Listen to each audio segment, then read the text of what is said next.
Is Dr. Mulugeti, who is a professor of biostatistics at Medical University of South Carolina in Charleston, and he is originally from the Tigray region. And so he is of Ethiopia, and he is going to be speaking to us about attacks on healthcare and healthcare facilities in Tigray. Mulugeti Gebre Xavier. I am professor of biostatistics. I am vice chair for academic programs in my school at the Department of Public Health Sciences, Medical University of South Carolina. I am not only a biostatistician, I have been a global health researcher for so many years. So I have been documenting actually data from vulnerable populations, not only globally, but also locally as a VA researcher on health equity and rural health. Next slide, please. So today, I think it is important that we start with this quote from Martin Luther King. Really, our lives begin to end the day we become silent about things that matter. What you have seen from Sergei from Ukraine, or what you'll hear later from Afghanistan, Syria, Myanmar, and other wars in the world, I think these are things that matter because at stake is the lives of people, the lives of doctors, health workers, moms, children. So it is important that we engage. Next slide, please.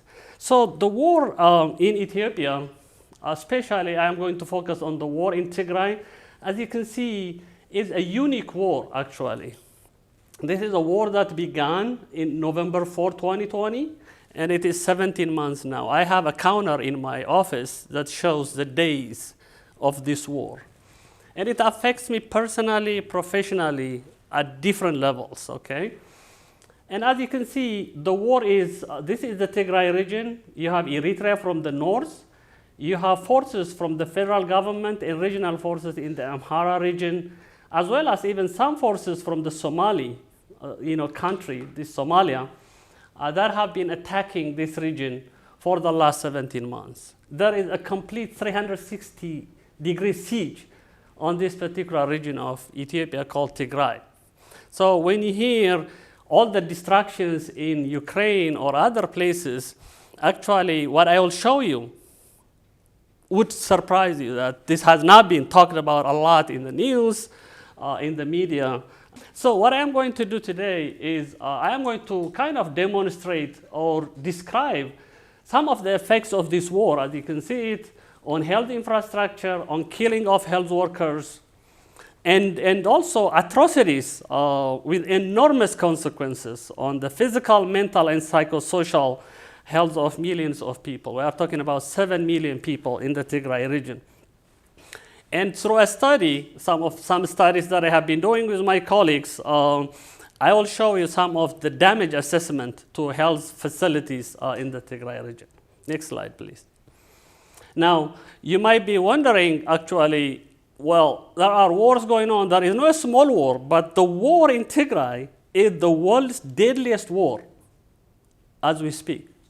It has been 17 months long, and it is one of the deadliest, it is the deadliest war, actually, according to the Washington Post. Next slide. To give you some context, a year ago, June 2021, the EU envoy to the Horn, to Ethiopia, Mr. Pekka Haavisto, talked about the Ethiopian leadership vowed to wipe out Tigrayans. So this is 7 million people in the Tigray region.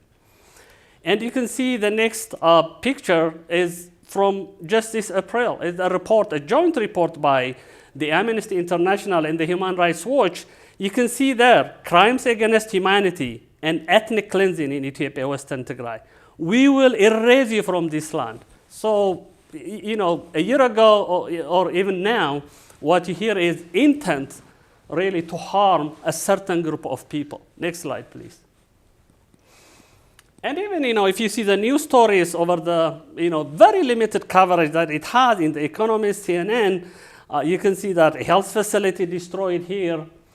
You can see people starving because of the siege. You can see that even doctors are not spared from being starved. So here I think we are talking about famine, starvation being used as a weapon of war. Next slide. So in my today's really main talk, I'm going to use a paper that took a year to publish. First submitted to Lancet, was rejected. Now it is going to appear on BMJ Global Health. So it assesses, each health facility in the Tigray region and what its status is. Next slide. Before I do that, actually I will give you some background about pre-November 2020, what the Tigray region's health system looked like. Tigray, as a region, has a health system that was based on a foundation characterized by enhanced community engagement, where more than 70% of its health facilities were built by community participation. It has a growing early warning, alert, and response system, really a health system that was inching up to join the middle-income countries level health system.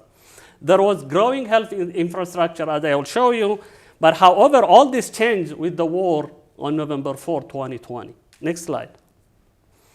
Now, what we did is, really, we collected data from February 2021 to June 2021, and this is during a wartime, where also there was an imposed communication blackout, which, by the way, persists to this day. And we were able to get this data. We verified it by triangulating this information from multiple sources. And the data that I will show you included, distribution of these health facilities in the Tigray region, what type they are, and also geocoding. That means where they are located and what their status is. Where the status means they are fully functional, partially functional, not functional, and there is no communication because of occupation by foreign forces. In this case, the definition of this, you will have to refer to the paper because I don't have much time. Next slide, please. And Tigray, as a region, one of the regions in Ethiopia, had 1,007 fully functional health facilities. And as you can see from this chart, it actually had a three-tier system: tertiary care, secondary care, and primary care. Where in the primary care, you can see that there were 226 health centers, there were 741 health posts, and there were some hospitals, of course, about 40 of them. Next slide, please. Now, what I'm going to show you is what has happened after the war started to this day. And we did this mapping, and you can see really fairly there was a good distribution of the health facilities around Tigray, and the red is showing you that none of them are functional at all, they are destroyed. And there are some that are fully functional, and there are some that are partially functional, and there are some that are under occupation. Broadly speaking, as I summarize, only 13.5% of hospitals and health centers in none of the 712 health posts are fully functional at all. And only 3.6% of all health facilities are fully functional. Even when we say fully functional, actually, they are not functioning at the pre-November 4, 2020 level because of lack of water, lack of electricity, no communication. Health workers are displaced because of the war. Some are killed. So it is really a catastrophe when it comes to the health system. And Len was earlier saying the WHO still shows a zero number in terms of health facility attacks in the Tigray region or in Ethiopia, which is very sad. And 78% of these health posts and 72% of health centers, 80% of hospitals have been completely destroyed. So, it is really a very gruesome story to tell about what is going on in terms of health facility destruction in the Tigray region. Next slide, please. Now, the challenge here is this is not only a health facility issue, it's actually a multidimensional humanitarian crisis issue that I would like to bring to your attention. You have destroyed health infrastructure, you have dead and displaced health workers, and then because of the blockade, this is a man-made blockade by the governments. As I showed you, it's a 360-degree encircled state or region. No medical supplies and equipment. That means there is high demand for these things because of injuries, because of sickness, all that, but the supply side is almost none. Lack of food and essential supplies because there is a blockade, like I said. 50% of the population is at risk of death from man-made famine and starvation. I will show you a study we published in the Lancet Global Health that shows severe acute malnutrition a year ago has already tripled. And so imagine after a year, what must have been going on. Maybe it is sixfold, maybe it is tenfold, we don't know, because there is actually a problem of getting access to data. Next slide, please. This is the study I'm talking about. This is a study with a colleague at McGill University, which is one of the universities that had global health partnerships over the years. And you can see the data shows really very gruesome situation going on with children. Imagine, this is hurting children and mothers. Next slide, please. We also published another study in BMJ Global Health. This is published months ago, maybe 5-6 months ago.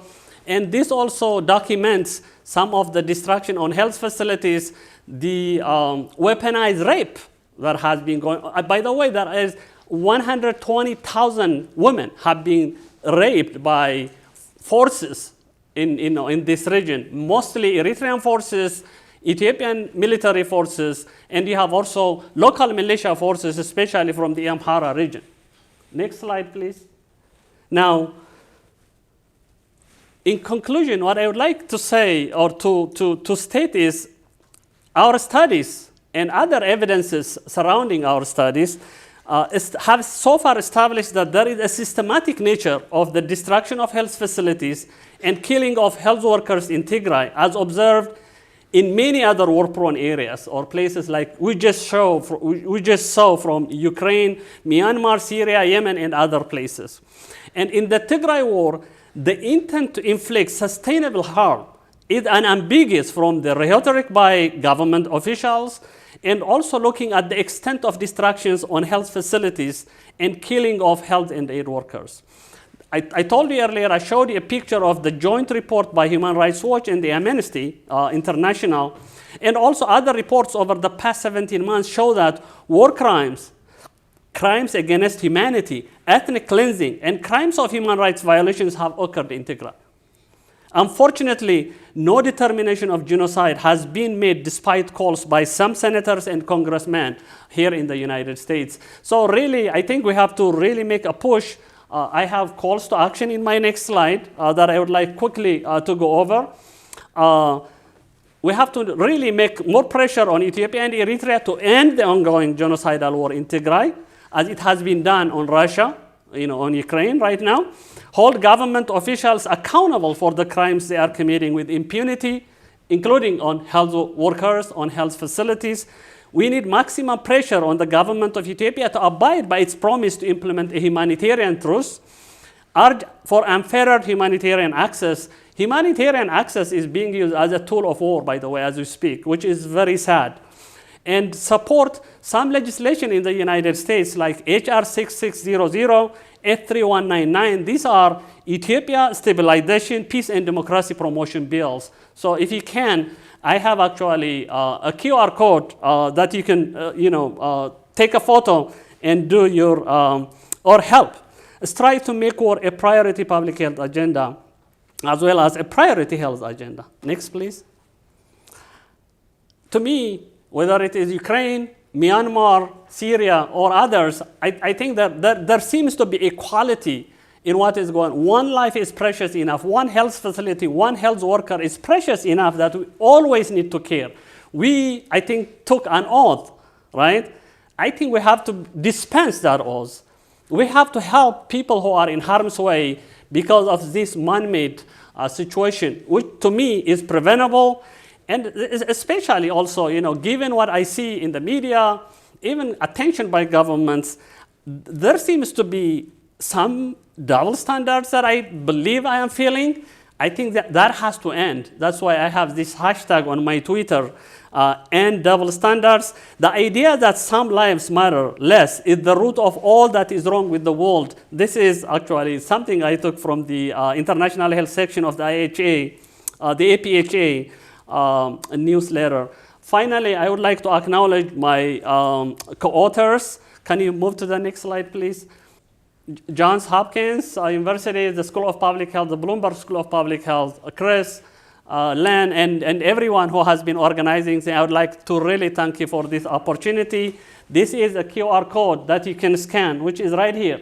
That can take you to some of the petitions that we are signing to promote the approval of the two bills that I just mentioned, H3199 and HR 6600. Last slide. I have one last slide. If you want more references, you can take also a picture of what we have done. Actually, I was not sitting around to do only biostatistics. I have been trying to document, and some of it actually with the help of my good friend here, Len, we have done some editorials together. And he has been reading every article I wrote. So you have spent a lot of time helping me. So I would really like to thank you so much. That's all. Thank you.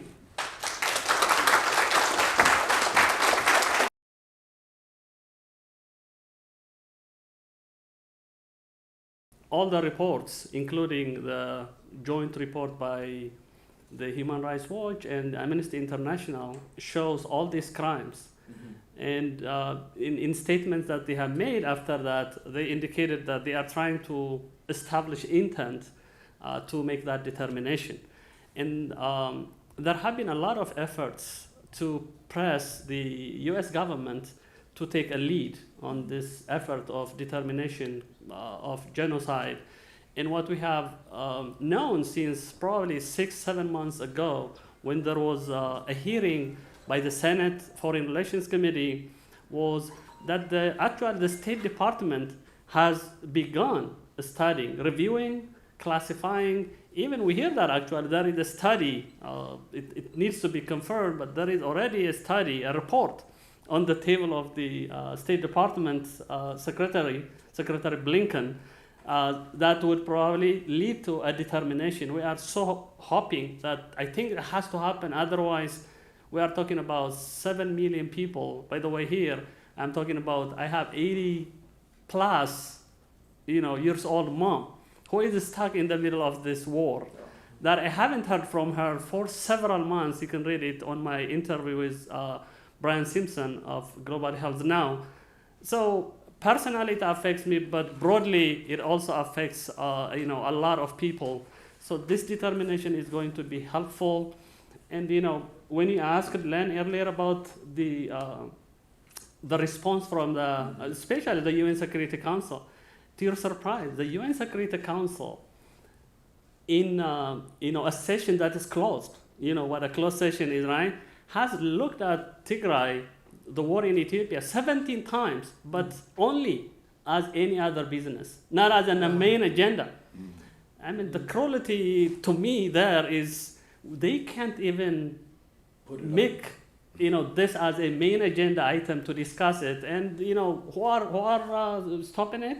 Russia, China, and some other countries. I mean, the African Union is also to blame here because it hasn't helped in any way. It actually made this problem much worse. So the accountability is not only in Western countries, but the African Union by itself has also been a problem. Thank you.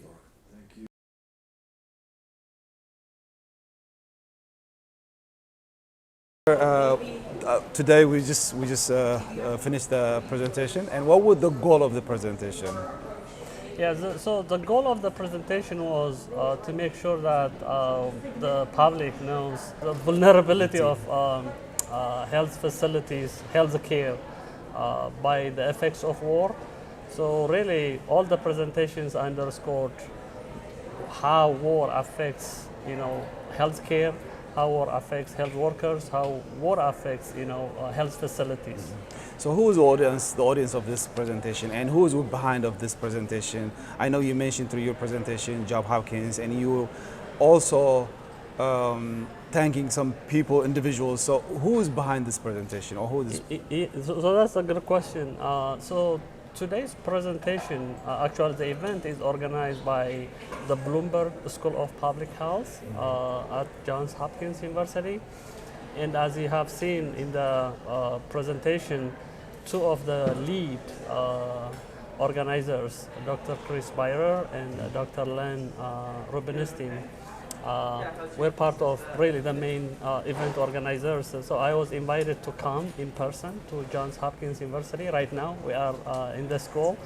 So these are the main organizers of the event. And you flew from. Yeah, I flew from Charleston, South Carolina. Thank you for being voice for the voiceless. As always, we follow you through Twitter, through so many social medias. And what makes this presentation different from the? I mean, I know you've been speaking, you've been out there, being voice, but what makes this presentation different from what we actually been doing? For example, Tigrinya, could be an Amharic. Yes, so I think the relevance of today's event is one, it has broader, Audience. audience. It's not just only local audience, international audience, because of the prestige of the school platform, by yeah. itself. And secondly, even when it comes to policymakers, I think they are going to. We had a lot of people who registered, more than 350 online. So policymakers, as well as academicians, researchers, people who care about global health, people who care about the destruction of health facilities were attending this event, and they will multiply it. Media, including yourself, but international media, as I have heard from the organizers, we're already tuning in, listening to what we were talking about. So really the audience is the international audience, which we have been lacking to reach out in terms of Tigray Media. I think this is going to be a very important opportunity for us to pass a message to the right audience. That's good. So what do we expect next from you as a academician or from other colleagues that you have? Is any presentation near in the future? Actually, yeah. So tomorrow I am presenting again to a different group. Okay. And it is going to be, because I am here, I want to be there in person. Okay. It is a virtual program, but the same global health researchers program organized by my university. So that is one. But the other one is, as you have seen, the people who organized this event I have been working with them for a while now. So we will be writing editorials, invited commentaries on, like one of the most very prestigious journals like The Lancet. That will also help us to, bring the message home, which is the policymakers, the people who have influence to make a change when it comes to war, especially the determination of genocide, which we discussed actually at, to some extent in this symposium or in this event. All right. I don't want to hold you on your busy schedule. I want to thank, on behalf of my viewers, for being the voice for the voiceless for the entire 2-3 years since day one from November 4, and I want to personally thank you also. Well, I would like also to thank you because I think I have invited other media to come, but you came here driving an hour and something, 50 minutes probably, at your own expense. So I am so honored, privileged that you are a good friend, that you are a brother. So thank you so much.